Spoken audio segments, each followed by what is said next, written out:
Alright, hey you guys, welcome back to my channel. I really wanted to come to you guys and talk to you all about some of the things that I have been experiencing lately, and things that I've been dealing with my health. If you don't know, I found out back in 2000 and I believe 16 or 15 when I was pregnant with my youngest that I had uterine fibroids. What uterine fibroids are, they are, hold on, let me pull up my stuff, y'all.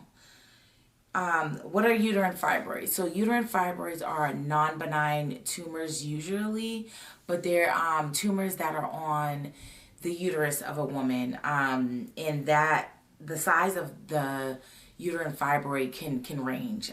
So it really, it could be 3 centimeters, it can be 1 centimeter, it can be the size of a mango, the size of a baby watermelon. They can grow pretty significantly. So back in 2015, I found out that I had uterine fibroids, and it made sense on why I always would have heavy periods after my first son, and why I would get, heavy periods, blood clots, and cramping. So who's at risk for uterine fibroids? So those that are at risk are women, anyone who has a uterus.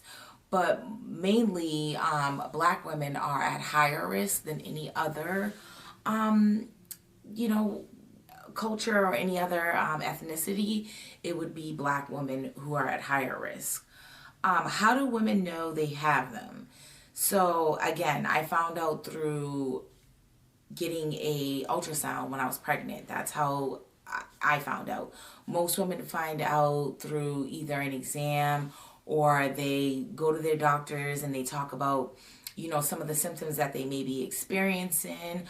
And what I've researched and what I know from researching is that a lot of times uterine fibroids are mistaken for endometriosis. I hope I'm saying that right. But yeah, so a lot of times women will complain about having heavy periods and, feeling pressure, bloating, and they get mistaken for endometriosis and sometimes get treated for that. And the whole time it could be fibroids.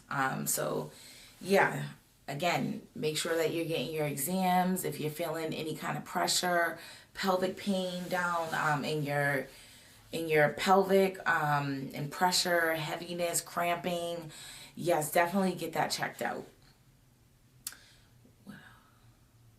What to do when you are diagnosed? So when I found out that I was diagnosed, they told me that they weren't that big at the time, and that, because I was pregnant, there was nothing that they could do about it. They really didn't say much after that. It was just kind of like, oh yeah, you have fibroids. That's kind of it. I found out that, my fibroids grew back in 2023 when I went to the doctors. Not even that long ago, you all, probably about 2 months ago. I was doing hip thrusts, and I had probably about 245 plates on each side. And, I was hip thrusting, and then after that, I noticed like I had this very sharp pain to the point where I was bent over, you all. I felt like I was going in labor. It was pretty bad. It was so bad that I called an ambulance. And normally I can drive myself. To call an ambulance, y'all, first of all, to spend the money to call an ambulance, and to then have someone come up and have to bring me in an ambulance on a dolly. First of all, that in itself is humbling, and can be embarrassing. But, I was in that much pain that I made sure to call 911. I was bent over. I could barely talk.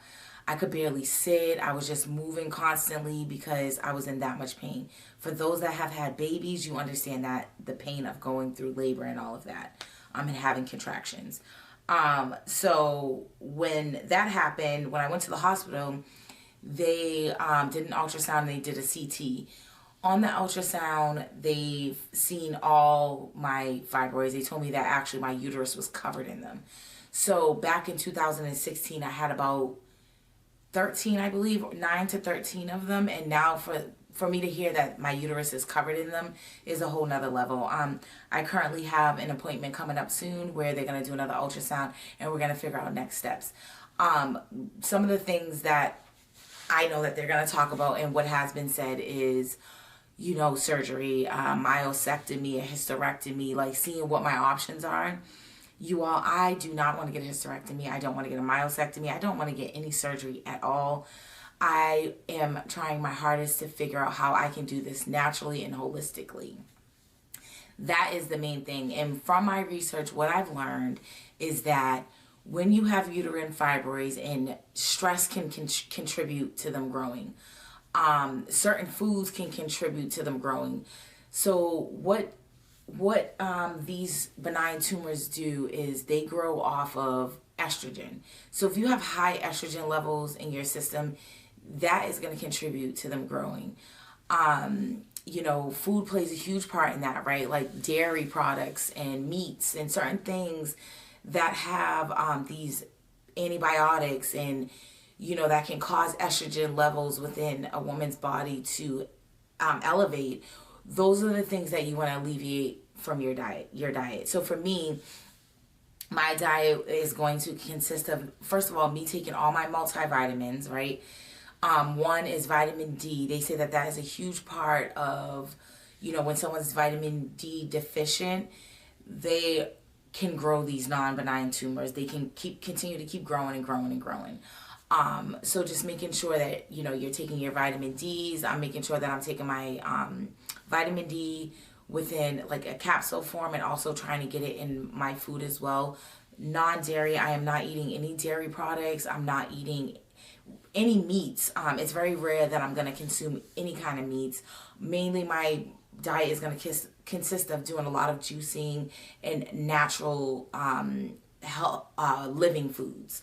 So when I say living foods, I mean living foods such as like fresh fruits and vegetables, like sweet potatoes, which isn't really living because I'm going to bake that, so that'll actually not be living. But you know, fresh tomatoes, avocado, salads, with loaded salads, and making sure that, you know, I'm eating nuts, I'm eating certain things that's going to help the fibroids stay and shrink.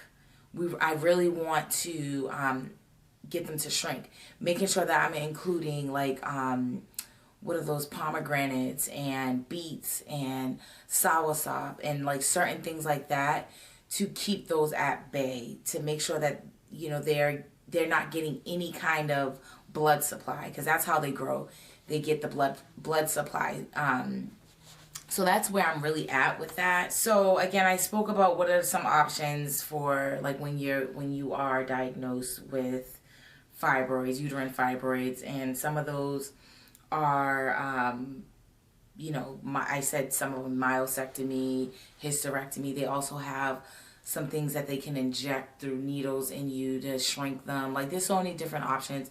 What I would say for you guys is to do your homework and do your research, because I have. So make sure you're, you know, looking at, there's so much information out there. There's so many YouTube videos. There's so many articles, Google, right?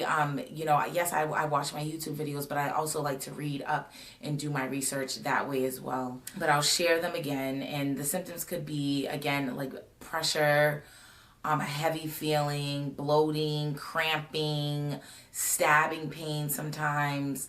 Also too, what I've noticed is that like when I do have a fibroid flare, it impacts my sciatica nerve. So not only do I have the pressure in my stomach, but I also can feel it in my back.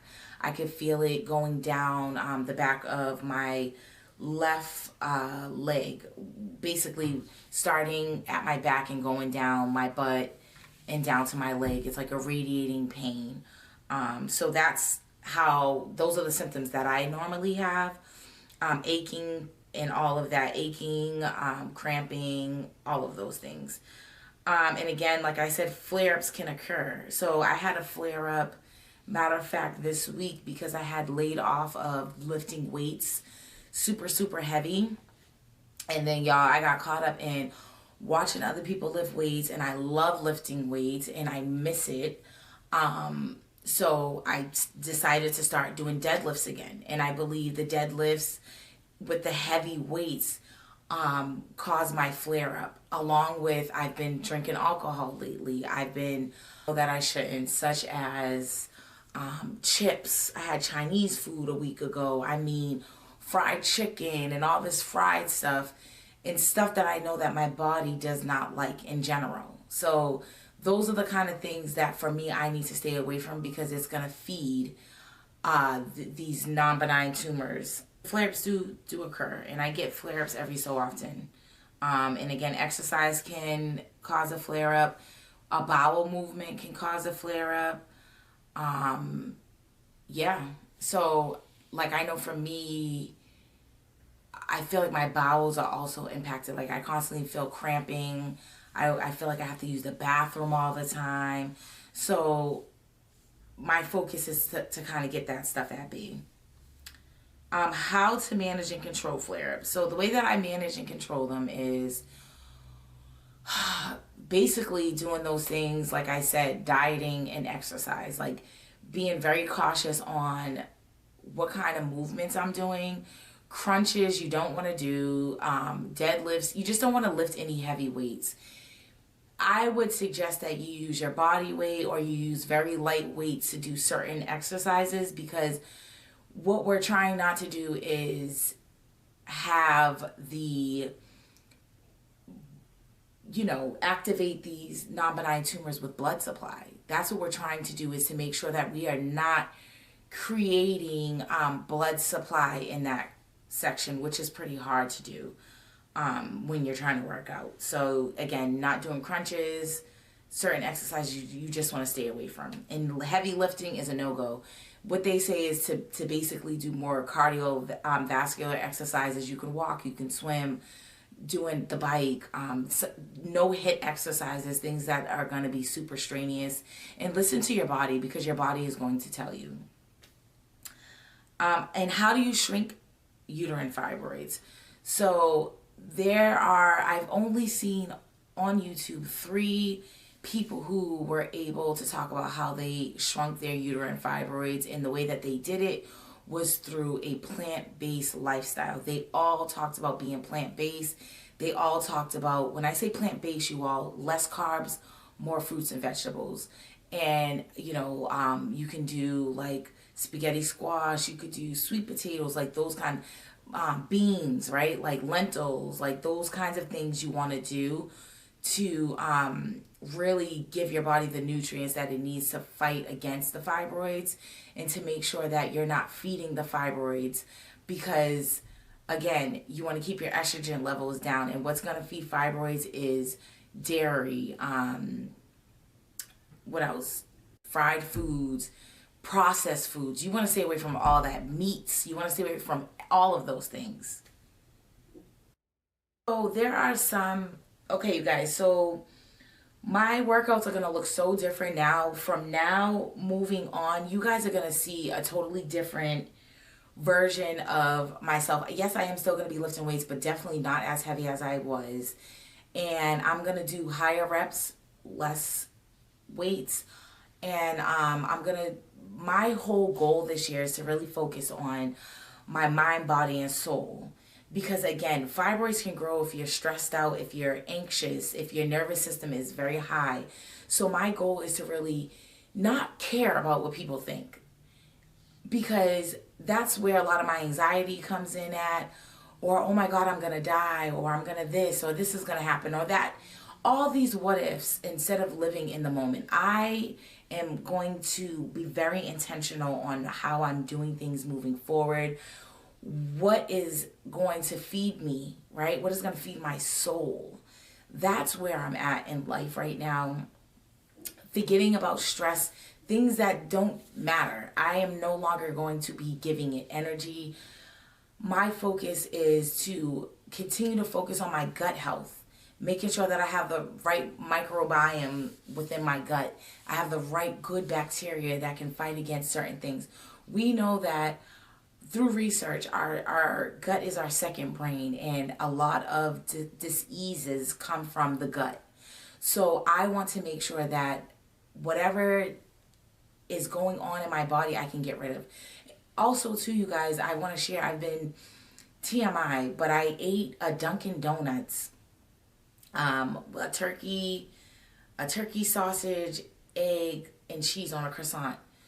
You guys, after that, my stomach was in so much pain. I don't eat that type of stuff anyway, in general. I don't even eat Dunkin' Donuts. But lately, I found myself, I had that sandwich, then I had, a very bad stomach ache, which then turned into, I'm using the bathroom the last 2 days. I've had mucus in my stool. And mucus in stool, that is a red flag. Like, you do not want to have any mucus in your stool. I have not seen mucus in my stool in years. So I'm getting back to, my old habits, which are, eating healthy and doing the things that I need to do, because I don't want to be living in pain. Currently, my fibroid flare is starting to come down. It's still there. I know it's going to take a few days for it to come back down. But I feel way better than I did yesterday. And I'm hoping that tomorrow I feel better than I did today. How I control my fibroid flares, I always have a heating pack. So you want to make sure that you have a heating pack, something that you can put on your stomach. I do take sometimes ibuprofen, which does not seem to help for me. And again, those kinds of pills are not good for us anyway. Again, I'm not against medicine, but I like, if I need to go to the doctors, if I need to have medicine, trust and believe, I'm going to say, please sign me up. But I feel like I can do this naturally, and that's going to be my goal. So next steps for me are, I'm going to share with you guys my workout routine. I'm going to share with you guys what I'm doing. Actually, you're going to see my workout routine through this video. And I'm going to share with you guys juicing recipes, different things that I'm fueling my body with. And then I'm going to share with you guys updates on where I'm at with my fibroids, where I'm at with my stool, if I'm still experiencing mucus, if I'm, if I have IBS symptoms. I've never been diagnosed with IBS, but I've always had stomach issues. So my goal this year is to really get my stomach issues at bay and to focus on gut health and stay consistent with that. And when things are going great, to continue to remind myself on why they're great, right? And not jumping to, oh, I feel good, so now I'm going to go back to some of those bad habits. So again, if you guys like this video, please like, comment, and subscribe. I do want to leave you guys with a few YouTubers that I have been watching. It's Dr. Bobby Price, I believe that's who it is. I like to watch Mel Robinson. I also like to watch, there's another podcast. It's called Mind Pump. And then I love watching my Black women who are on a plant-based lifestyle, and other podcasts that talk about gut health. So I want to leave you guys with those gems. And until next time, later, you all.